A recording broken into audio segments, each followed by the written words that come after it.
On this episode of Common Mystics, when a respected entrepreneur dies under mysterious circumstances in 1885, a divided community demands answers. I'm Jennifer James. I'm Jill Stanley.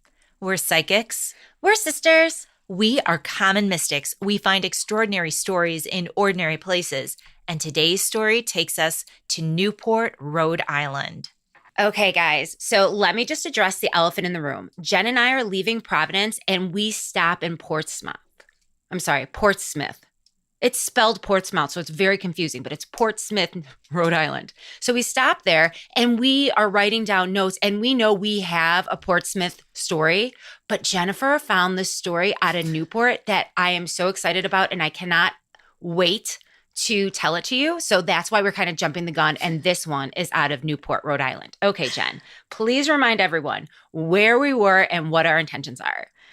We were headed from Providence through Portsmouth to Newport, Rhode Island. And our intention was, as it always is, to find a verifiable story previously unknown to us that allowed us to give voice to the voiceless. So that was our intention to the spirits as we drove around Rhode Island.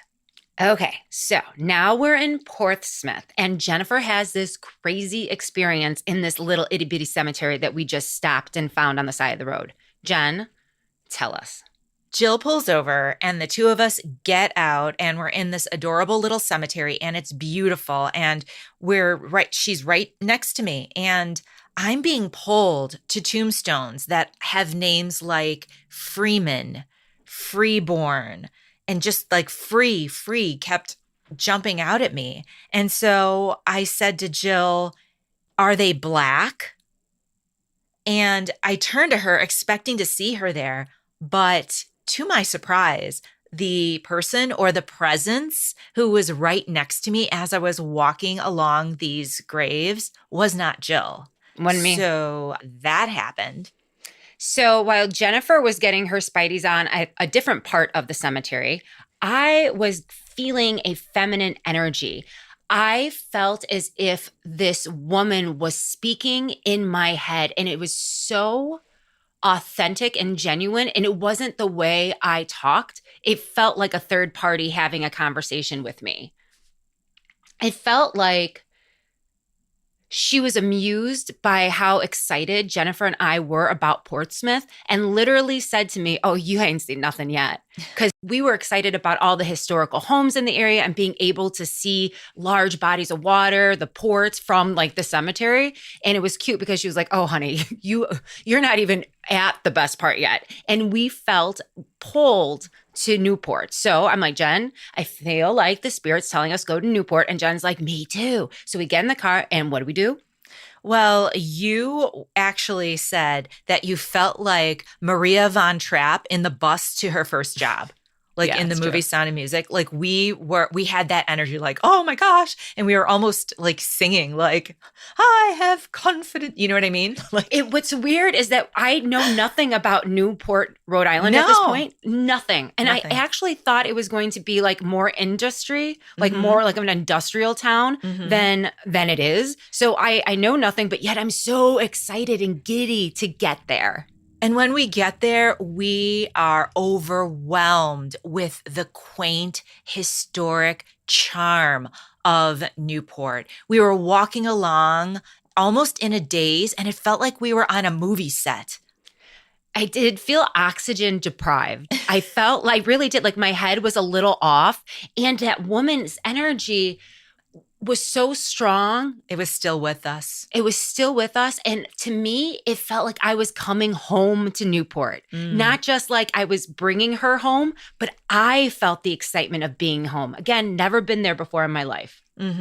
She was almost like our spirit guide showing us around. And one of the places that I was drawn to was the jailhouse, the old jailhouse, which is not an inn. And so we took pictures of that, and that felt really significant. Yeah, it's an inn now. So note to self, we should go back there. I want to sleep in that building. Oh, anyway, definitely. We are being guided around by this lovely spirit, and we end up at a cemetery. And when I say cemetery, I don't mean like itty little bitty cemetery. This is a huge compound of cemeteries. It looks like one huge quarter mile of a cemetery, if not a full-on square mile.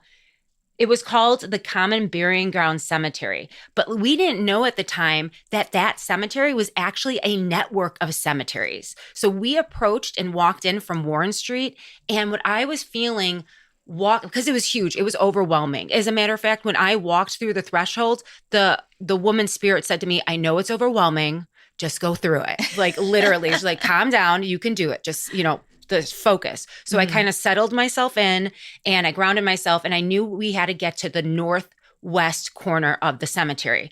Hell if I know how to get there, but that's where we were supposed to go. So Jen and I are meandering through the graves trying to get to the northwest cemetery. But what happens, Jen?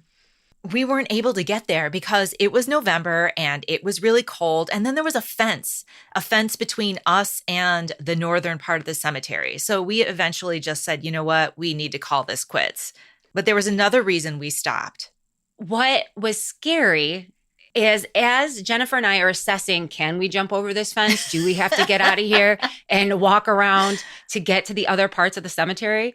I heard in my head, and it sounded anxious, which is a totally different vibe that this energy was giving me, right? Because she's been happy, excited. She was home now. And then all of a sudden she got anxious and she said, "Okay, you got your story, now go. I don't want him to know that you're digging around." And so I was like, "Okay, this is what I heard." And she's like, "Well, let's go." Jennifer's like, "Well, we're getting the fuck out of here, right?" Like the excerpt is that way. Right. So Jen, tell us a little bit about Newport, Rhode Island, and why it is the most charming place ever and why I want to live there. I love Newport, Rhode Island, and the history is so incredible. It is located on Aquidneck Island on the Narragansett Bay, and it's situated on the southeastern part of the state of Rhode Island in the United States. And Newport is known for its coastal scenery, historic architecture, and it's also known as a summer resort town. It's about 33 miles southeast of Providence, Rhode Island, the capital. It's a lovely, special place. Literally, it is breathtaking, and every building there is historic. Tell us more. Now, from its earliest beginnings, Newport has been a hub of diversity. In 1638, the first group of English settlers were led to Aquidneck Island by the extraordinary Anne Hutchinson. She was a woman who was banished from Massachusetts for her strong religious convictions, which opposed Puritan beliefs there. And she was a little mouthy. Like, let's not lie. Like, it wasn't just that she was a little vocal about it. Like, she could have just kept that shit to herself, but she was like teaching women about God, saying that she spoke to God. That really rubbed them the wrong way. I would say that it was a mutual breakup, Anne Hutchinson and the Puritans of Massachusetts. They consciously uncoupled. It was like one of those situations where, to use another analogy, they're like, "You're fired." And she's like, "I quit. I didn't want to be here anyway." So she left and founded Rhode Island. And Anne and her group of followers created an agreement with the local indigenous peoples and settled peacefully on Aquidneck Island. And Anne Hutchinson's community established itself in the island's northern part. But within a year, though, her settlement was divided. Led by William Coddington and Nicholas Easton, a faction relocated southward and founded Newport in 1639. Okay. Now, the earliest settlers of Newport embraced the concept of separation of church and state, right? They were followers of Anne Hutchinson, who had enough of the Puritans and their BS. So it all came down to that sort of freedom of religion. I like that. Me too, Jill. It's one of the things I value about our country today, Jennifer. Right. And so Newport became a haven for many diverse religious groups, including Quakers and Jews during the 1700s. It's so nice that everyone was getting along. I wouldn't say that everybody was getting along, but I think it was a really unique melting pot or stew. I think the melting pot analogy for the United States has kind of changed over the years because we don't all melt. And now it's a hearty. Well, it's like a hearty stew. stew. Yeah, yeah. Mm-hmm. Right? Like back in the old days, it was referred to as a melting pot, but that's kind of passe these days because we want all the peas to remain peas. We want the little nuggets of meat to remain meaty. That's right, Jen, we do. You don't have to all melt down and amalgamate. No, we can be ourselves and be part of the same stew. It's beautiful. It's beautiful. Damn, now I want stew. Okay. The international trade relations of these various groups helped transform Newport into a major Atlantic seaport. And Newport exported products like rum and candles and furniture. And it was also tied to the slave trade. Wah, wah. I know, I was doing so well, but... Rum, candles, furniture, and then slave trade. Wah, wah. Now, that's why America can't have anything nice. Always with the slave trade. Ugh, go on. Newport was a key player in the move towards revolution and independence because it had strong revolutionary zeal and a history of resisting British control. Now, because of this, it was kind of a target for the British, and they actually occupied Newport from 1776 to 1779. That's crazy. And during that time, over half of its population left. Now, this occupation of the British actually crushed the city's economy. It was like it was standing still in time because there was no industry being developed. That is a really effective way to protest. Like, screw the tea, throwing in the harbor, being like, you know what, we're just going to leave. You want it here? We're going to go. So then after the revolution in the early 1800s, the city moved to reinvent itself because it had no industry left. So instead, it embraced its picturesque beauty and transformed itself into a summer resort location. And it started to attract visitors. And eventually, it emerged as a hub for a distinguished circle of artists, writers, scientists, educators, architects, theologians, and landscape designers. Everybody who was anybody was going to Newport in the summer. I don't think of like a prestigious landscapers. Yeah, exactly. I'm like, what? I know they had me up to landscapers, but I didn't want to like insult anybody. All of the landscapers who are listening, we really appreciate your work and we know that you are true artists. That's very fair. I'm just saying we could have just left landscapers right off that list. We could have stopped at theologians. Yeah. Anyway. They wouldn't know they were left off the list. Do you think a landscaper is going to email us, be like, by the way, ladies, landscapers were a big part of the economy in Rhode Island? They actually were, but we'll move on. Now, during the later half of the 19th century, there was the onset of what is known as the Gilded Age. And the Gilded Age in America was marked by rapid economic growth and industrial growth. And then with that, people were becoming really rich and spending their money on opulent displays of wealth. And so we saw affluent urban families like the King family, the Griswold family, and eventually the Vanderbilts flocking to Newport for their summer retreats.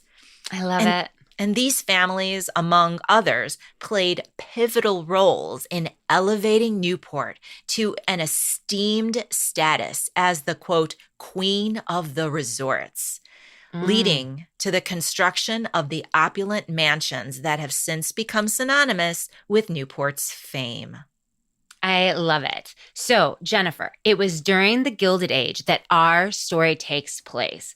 Bring us there. Tell me about the mysterious death of one very notable citizen, Benjamin Burton. Oh, Jill. I'm ready. I'm so excited to tell you about Benjamin Burton. On the morning of Tuesday, October 6th, 1885, it was a regular busy weekday morning in Newport, Rhode Island, and the streets were bustling with carriages and pedestrians walking to and fro. In the stately house at 63 Levin Street, entrepreneur Benjamin J. Burton was having his breakfast. And suddenly, two gunshots rang out from the Burton home, and moments later, a young Black woman ran out of the house and darted down Levin Street yelling, "Help! Help! My father has shot himself!" Now, people on the streets were alarmed. They rushed into the house, and another young woman pointed them to the kitchen in the back, wailing, "Father has killed himself. Go, get somebody." And they found 59-year-old Benjamin Burton sprawled on the floor beneath the breakfast table. There was a pistol on the floor next to him. Now, a delivery man who had abandoned his carriage on the street crouched next to Benjamin and felt his wrist for a pulse. Sadly, he shook his head towards the crowd gathered in the kitchen. Benjamin Burton was dead. Someone grabbed a beat officer off the street who called for the medical examiner and the coroner. Now, the medical examiner examined the body and noted 2 bullet wounds, one to the back of the head above the right ear and one to the left side of the chest. He also noted a large piece of unchewed pastry in Benjamin's mouth. That's not right. Now, the coroner got to work next to determine the cause of death, and he sought out the family members to question them. He found them huddled together in a bedroom on the upper floor of the house. Maria Burton Dorsey was Benjamin's 24-year-old daughter. She was the woman who had rushed out of the house for help after the gunshots had rung out. And she said that she had not been in the main house during the incident, but she had been in the attached related living quarters, or the tenement building adjacent to the house.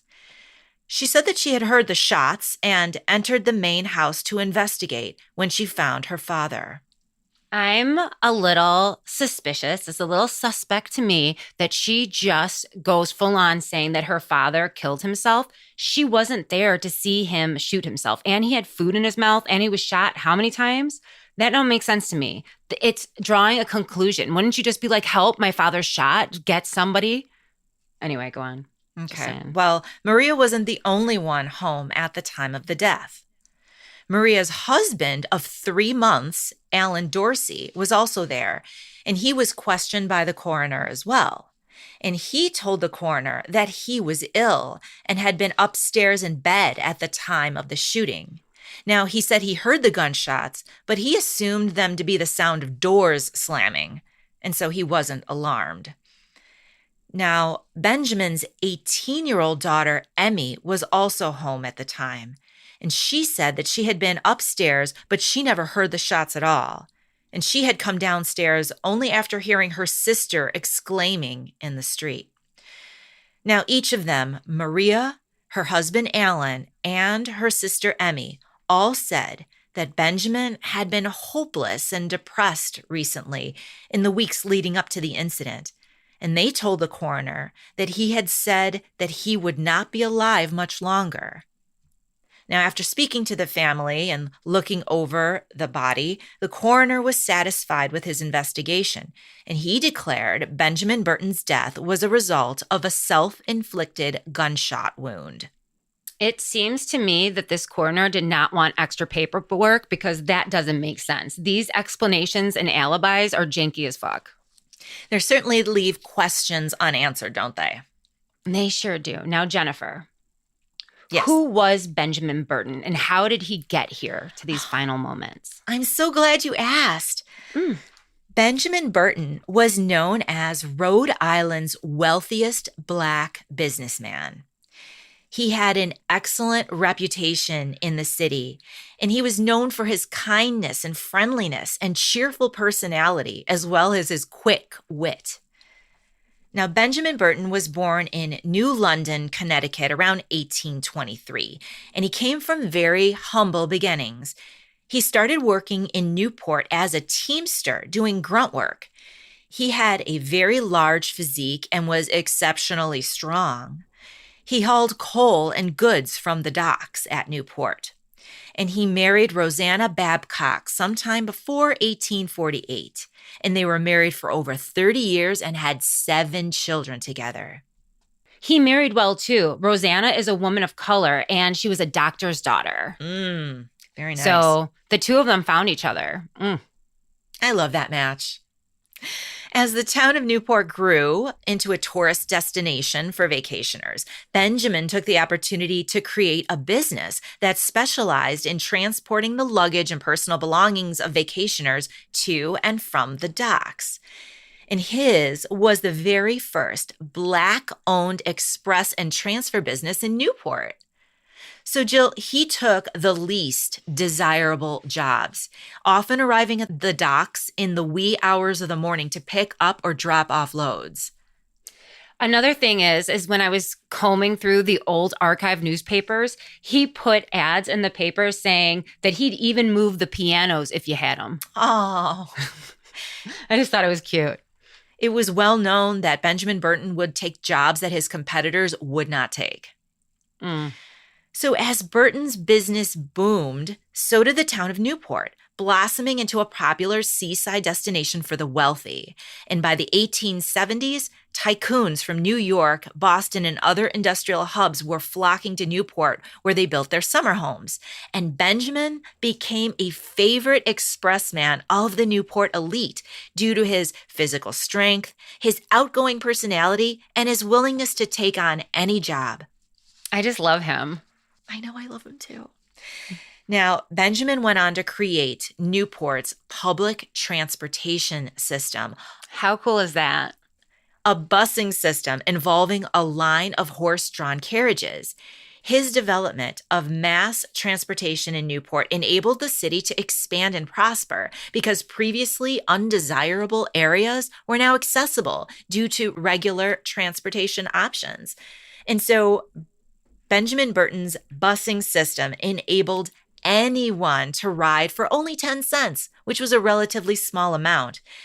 And so he was well-liked and respected by everyone. The wealthy loved him, and the working-class citizens of Newport also loved and respected him. Yeah, the community, we love him. The community loved him. He was essentially the president of the school board. He was a highly influential and active member of the Union Church. He had strong ethics, obviously very business savvy, and was really active in the community. So these are all great things. Where was the trouble brewing that got him to an early death?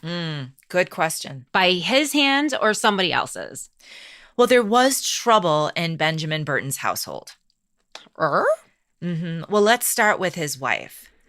Unfortunately, Benjamin's wife, Rosanna, died in 1881, and this left him a widower who was raising his youngest children alone and running his businesses by himself. That's terrible, and that's really hard on the whole family. Right. So if you're thinking about reasons why he might have ended his life, this would have been a reason. There was another thing, and that was that there was talk that Benjamin was gambling a lot and had a lot of gambling losses. Apparently, he liked to gamble, and those heavy losses would have affected his financial situation and might have cost him embarrassment in the community. But is that true? I'm calling bullshit on that. There is some evidence that he did gamble, but the problem with that is that the gambling houses didn't want to give themselves up by talking about that. So there was no evidence. But the other thing was he was flush. I mean, the man gambled and he spent money, but he also made a lot of money. So it wasn't something that we find out later would have like bankrupted him. Okay, so what else could go on? Well, most of the trouble, as it turns out, began when his daughter Maria Burton married Alan Dorsey just 3 months before Benjamin's death. Okay, tell me a little bit about this Alan Dorsey. What do we know?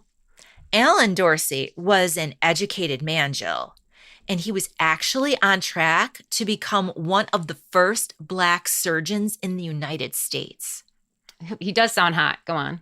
Like his father-in-law, Benjamin, Alan came from humble beginnings. He was from Athens, Pennsylvania, and the son of a barber, but he had worked his way through school, earning money as a waiter in Newport's swanky hotels during the summer season, and he graduated from Lincoln University in Pennsylvania. Now, he met Maria Burton, Benjamin's daughter, in 1877, and they married on June 17th, 1885. That's quite a long courtship. That is quite a long courtship. That's 8 years. I mean, that's a long-ass courtship. I mean, we don't know if they were engaged the whole time or if they were just casual friends, like they knew of each other. But, I mean, yeah, that would be too long for me. And in the 1800s, aren't you like, when you're courting, need to be supervised by people all the time? Like that, how annoying would that be? Ugh. Okay, go on. Anyway, 3 months later, 3 months after the wedding, at the time of Benjamin's mysterious death, Alan was planning to head back to Pennsylvania to complete his final year of med school at the University of Pennsylvania. I have to tell you, Jill, this was a prestigious school, and Alan was one of only a handful of Black men ever to be admitted in the history of that institution. That's incredible. It is. It really says something about Alan. What a catch.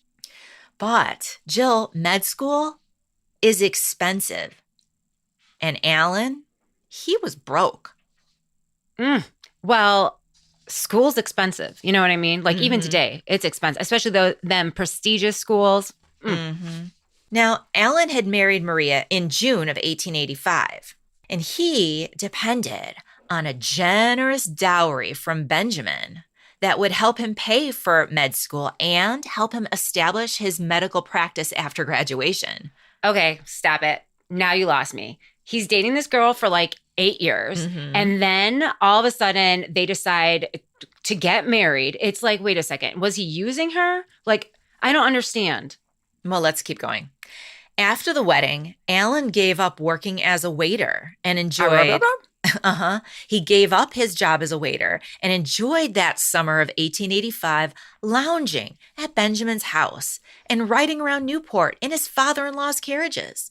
Wow. So, dude all of a sudden decides he's just going to stop working after he gets married and then has a hot girl summer all on his father-in-law's dime.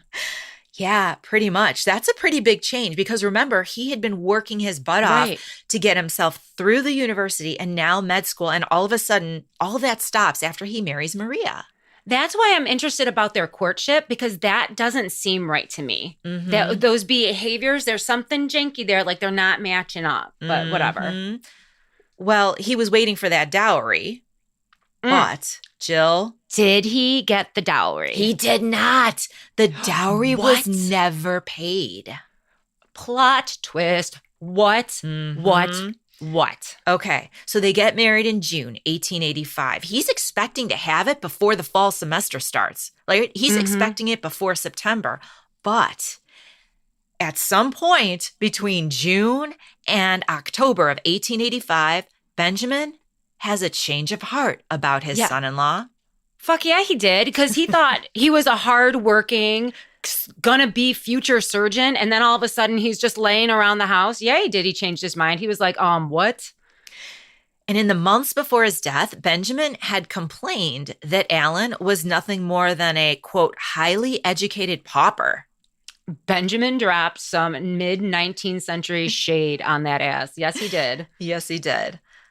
And he's noticing during these months that not only is Alan not working, but his own household expenses are suddenly going through the roof. Wow. Like more debt is being assigned to the estate. More purchases are being made. Yeah. Hang in there, guys. We'll be right back. Hi, everyone. We are so excited to unveil the first book in our series entitled Common Mystics Present Ghost on the Road Volume 1, Murders and Mysterious Deaths. It's everything you love about Common Mystics and more. It's a retelling of 10 of our favorite stories from our pod with exciting extras. Extras like souvenirs, what we took away from the experience, and what to know if you decide to travel in our footsteps. Pre-order the Kindle edition now. All other formats of the book will be available for purchase at Amazon.com on July 1st, 2023. Thanks, guys. Now back to the show. Okay, so he is a bold freeloader at this point. He has no shame in just not doing anything and charging whatevs to the house. Now, Benjamin also, on top of this, was growing increasingly concerned based on rumors that his daughter Maria was involved in her husband's financial misdeeds. Okay, stop. Financial misdeeds is very different than, like, yes, he's a bold freeloader and he's taking advantage. Okay, get it. But financial misdeeds, there's some tea there that you're not telling me. Do you want to know? Tell me what Benjamin found out. Benjamin found out that Alan and Maria had been borrowing money from extended family members and promising to pay it back after the dowry was issued to them. So embarrassing. Maria was also telling wild stories to borrow funds. She said that she needed to raise money for a relative who committed a murder and needed to escape the country.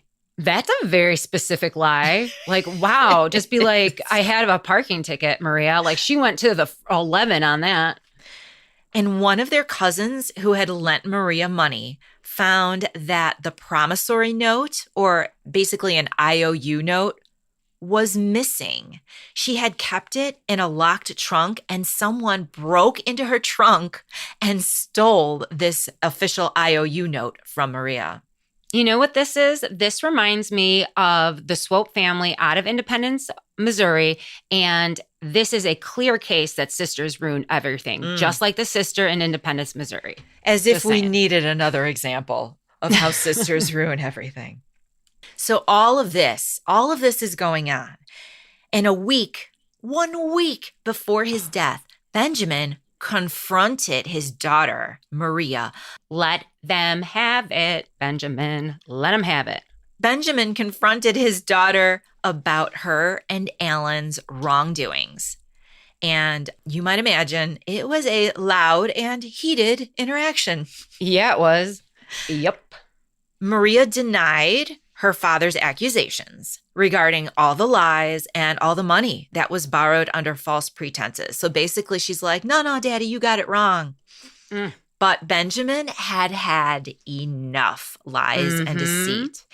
And he banged his fist against the table as he yelled that Maria and Alan had both disgraced him. And he was disgusted that Alan hadn't worked all summer and had been living off Benjamin's estate. Yes, Benjamin, get it all out. Get it all off your chest. You are not wrong. It's not healthy to hold that in. It's a lot. And then he demanded that Maria and Alan start preparing to leave his household at once without the dowry. There's the door, bitch. Yeah, he was so loud. He was banging. He was yelling. The neighbors heard this. You know, the neighbors were like hanging up their laundry, being like, oh, you know what I mean? All like their heads out the window, walking their dog. So those were the circumstances that led up to Benjamin's death. Yep. Can you even imagine the amount of gossip swirling around the situation? You have Maria and Alan acting like completely foolish and just telling lies that are like way like extraordinary lies. And Benjamin just shows up dead all of a sudden. Yeah, and the community is forming opinions about this apparent suicide. Like everybody has something to say about this. People were writing op-eds in the local papers about the situation, and even the mayor was commenting about Benjamin's death. That's right. Newport society was completely polarized by citizens who were taking sides. Those who believed that Benjamin committed suicide and those who insisted that he had been murdered. And everyone, like you said, even from the mayor all the way down, had an opinion on the subject. Now, you know what's interesting about this division in this Tell me. in this town is that this disagreement over the cause of death wasn't drawn down lines of race or class. Every group was equally divided on the subject. Oh, nice. Okay, so this controversy puts pressure on the local authorities to reopen Benjamin's case. What do we got? What's going on? It sure does. Well, the Attorney General ordered the exhumation and autopsy of Benjamin Burton. Oh, Jill, this is 10 days after his death. Benjamin is exhumed from his grave in the Old North graveyard at 1 a.m., and it must have been a frightful sight. Shall I set the scene for you? Please. Several men lifted Benjamin's 250-pound body from its coffin. Using the coffin lid as a table, in the darkness of night, the medical examiner meticulously inspected Benjamin's remains by the eerie glow of lanterns. That's just creepy. And the autopsy results found that there were no gunpowder burns present on Benjamin's head.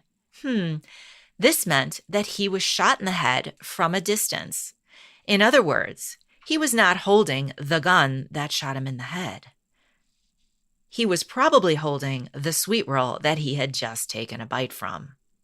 I totally called that. You did. If I'm going to commit suicide, God forbid, knock on wood, I'm never going to do it. But if I did, I'm finishing my sweet roll. I'm not going to die mid-sweet roll. Right. You're going to swallow. Yeah, I'm going to swallow. I'm enjoying the sweet roll. Right. And then I'll do what I got to do. So there was an inquest then to determine the cause of death and to decide whether or not someone would be charged with a crime.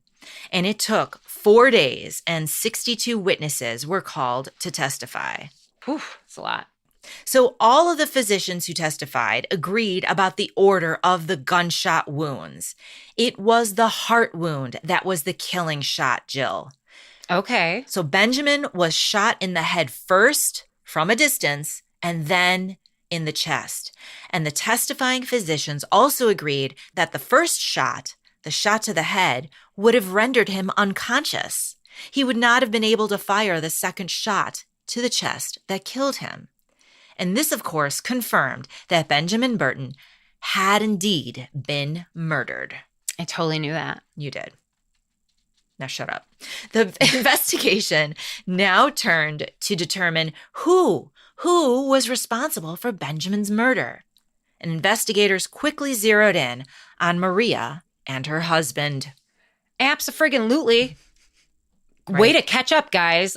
Ugh. Anyway, okay, tell me. Okay, so Benjamin's own sister-in-law testified to a conversation that she had had with Benjamin about Maria and Alan's financial deceit and misdeeds. Okay, so that was out there, everything that he knew they were doing. Yep. So Aunt Emily was like, this is what was happening. And I had a conversation with my brother-in-law to let him know that that was some bullshit. And she's really making us look foolish in the streets of Newport. But it wasn't just his sister-in-law who testified. A neighbor who rented Benjamin's attached tenement apartment testified to hearing the brutal argument between Maria and Benjamin just a week before his death. Now, Maria and Alan, of course, they were questioned as well, and both expressed their innocence. And on the stand, they were so convincing. They were both cool and calm and collected, and their testimonies described the events of the day of the murder and Benjamin's despondent state of mind in the weeks leading up to his death. Now, they were so convincing that even people who previously suspected them of murder changed their minds. Really? I can't even imagine that. They were really good liars. But the circumstances are so clear. Okay, go on. Sorry. Well, they had reason to be so confident. And that's because they had an incredible supporter. Who was supporting them that made them so confident? Maria and Alan Dorsey had the public support of one of the foremost civil rights activists in the country at the time. George Downing was his name. And he was friends with Frederick Douglass, first of all. You know, the Frederick Douglass? Like the original, like, big shot, everything, civil rights, like, leader. He might have developed, like, invented civil rights. I don't know. He's a big deal. George Downing helped develop the first Black labor union in New York City, and he had been a personal friend of Benjamin Burton's. George Downing had also been a staunch advocate of Black civil rights in Newport for years. And having his support gave Alan and Maria a whole lot of credibility. Moreover, George Downing championed Alan Dorsey. He didn't just defend him, he held him up as a shining example of what any Black youth can accomplish if they put their mind to it. Pretty much. A medical student at a prestigious university on his way to becoming one of the first Black surgeons in the country. Wow. Okay, but I agree with everything he said, but why are we talking about it in the context of Benjamin's murder? Why are we intertwining that narrative? That's what I'm suspicious. And George Downing, you're his friend. You're Benjamin's friend. That's why I'm really disappointed in you, sir. Continue. It's true. Well, regardless of how people felt, that tactic worked. And in light of all of this support, the authorities refused to identify Maria and Alan as the murderers. Plus, they didn't have any proof. Benjamin Burton's death was found to be the result of 2 shots fired by, quote, persons unknown. That's some bullshit. But, Jill, the prosecutor was a scrappy Irishman named Patrick Galvin, and he would not let this go. Oh, that makes me so happy. We need a hero. Tell me what Patrick does. Start playing Bonnie Tyler's I Need a Hero. Love that song. Patrick Galvin combed through the testimonies of all of the witnesses, and he found a discrepancy in the timeline of events that was vital in establishing Maria's alibi. You see, a neighbor said that there had only been about 5 minutes between the time that the gunshots rang out and Maria ran into the street screaming. But Maria said that there had been 20 minutes. Like, that's a big discrepancy. That's a lot of time. That's a lot of time to put yourself in another place. Yeah, to wash your hands. Galvin questioned Maria's 18-year-old sister, Emmy, about it, which, by the way, brilliant. He doesn't go back to Maria and be like, hey, Maria, there's a discrepancy in your testimony here. He goes to little sister, Emmy. Remember, Emmy was home too. Well, Emmy's testimony had originally supported Maria's timeline of the 20 minutes. But after talking with Galvin, she crumbled and revised her statement. And she admitted that there were really only about 5 minutes between the time of the shooting and Maria's screaming performance in the street. Patrick, you got him on the ropes. You got him on the ropes, Patrick. What next? And Emmy's revised statement was enough for him to arrest Maria and Alan. Plot twist. For not telling the truth on the stand. Yay, yay, yay, yay, yay. Okay, tell me what happens next. Okay. Now, 3 days after the arrest of Maria and Alan, Emmy suddenly suffers a lung hemorrhage. Oh my gosh. I know, poor little Emmy. She was dying of consumption. So, in light of this, she calls for Galvin, Patrick Galvin, the prosecutor. And she confessed to him that Alan had shot her father at the breakfast table that morning. She also said that Maria had known about the murder plan and that she herself had been the lookout for Alan. I knew their testimony and their alibis was not right. Like, that shit was not right. I called that from the beginning. Now, in light of this confession, Maria and Alan were held without bail and the authorities began setting up for a trial. But, you ready for another plot twist? Maria was sick too. She purportedly also had consumption and was ailing. Despite this, she gave birth to a very healthy baby boy in jail in April 1886. I mean, congratulations on the baby, but... Now, Maria and Alan's criminal trial began in June 1886. And after one particularly long and grueling day at court, Galvin was called to see Maria in jail. Interesting.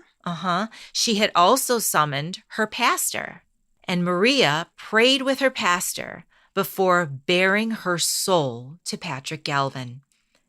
She expressed shame and guilt for being involved in her father's murder, and she said that she was prepared to be imprisoned for the rest of her natural life.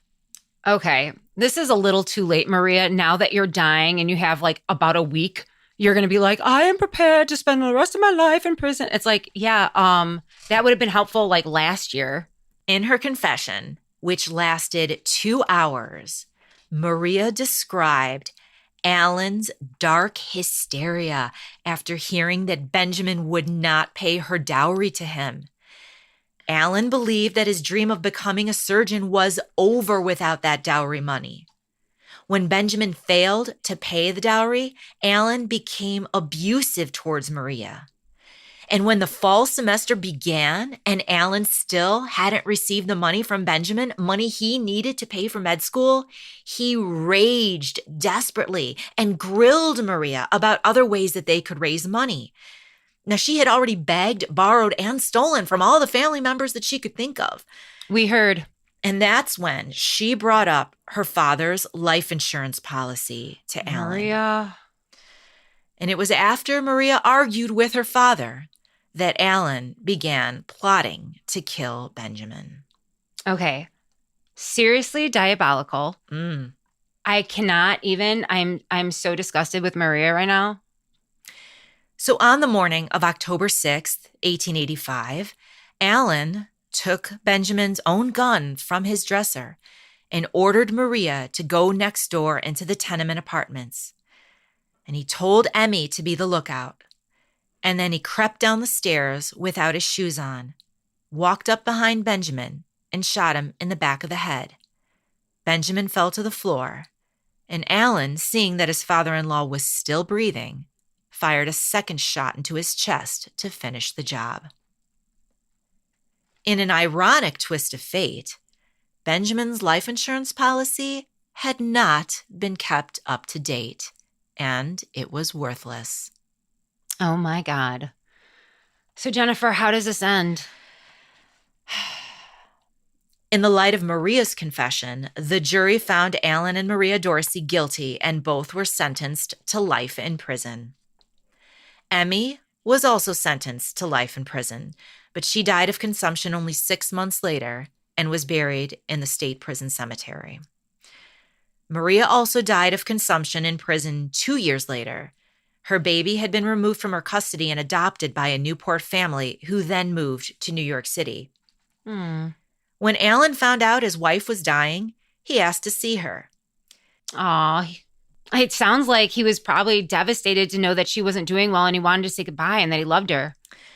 Well, he actually went to see her for a favor. Of course he did. He wanted to know if she wouldn't mind taking the blame for Benjamin's death so that he could apply for a pardon. Oh, my God. She said no in very impolite terms. Now, Alan Dorsey served more than 25 years in prison. Apparently, he was pretty healthy. And after several attempts, he did finally receive a pardon, but not until 1912. And after leaving prison, he moved to New York City and worked as a waiter until he died in 1918 at the age of 83. He is buried in a potter's field. You know what's ironic about Alan's death? And I was kind of initially angry and annoyed that he was let out of prison. But then to know that he was back bussing and being a waiter, and that was the fate he was trying to avoid by marrying Maria. Yeah. I feel like that's satisfying. Like, you're still just a waiter. If he would have just waited and worked his ass off that one summer instead of having his hot girl summer, he would have been a surgeon. But instead, he dicked around and with all these shenanigans and was abusive to Maria, and then ended up serving 25 years and just going back to the prison of being a waiter. I know. I love it. It's kind of poetic justice. It's so Shakespearean. Okay. Let's go over our hits, Jennifer. Oh my gosh.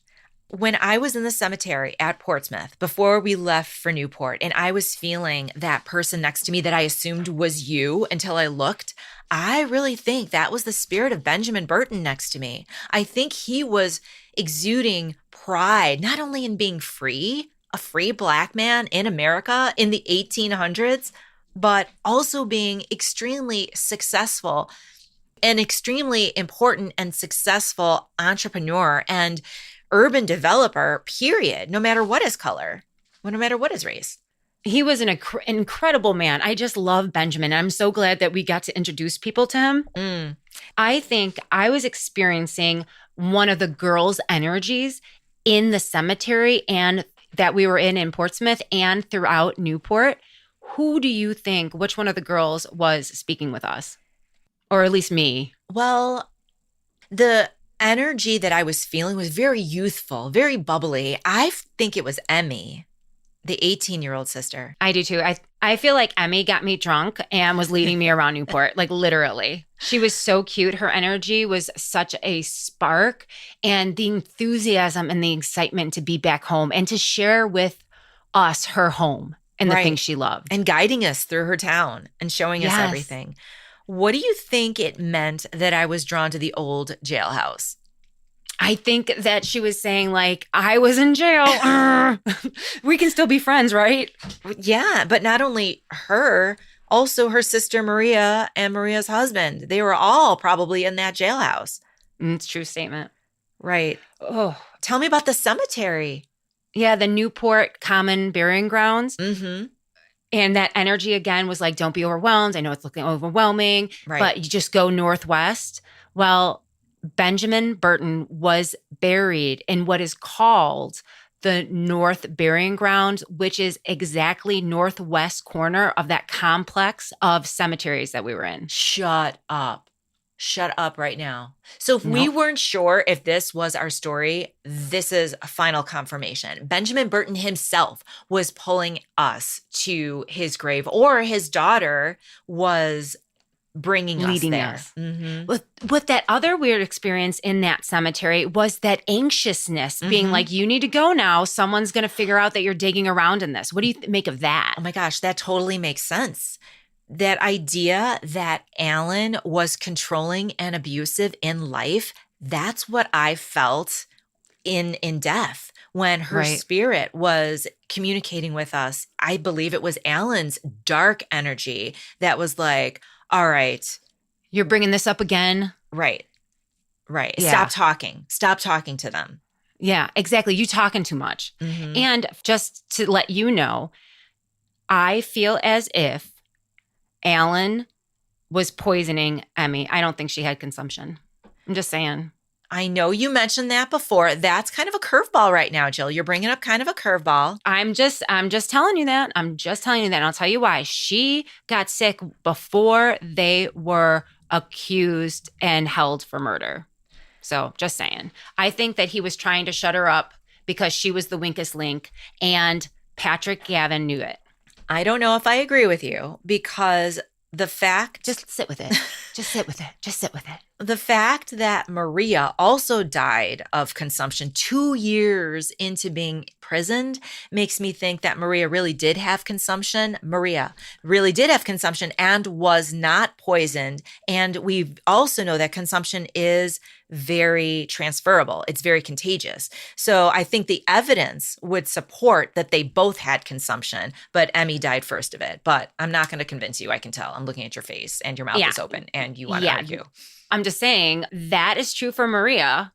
And that's true, if we have that same logic, we would assume that Alan would have consumption too. Alan didn't have consumption.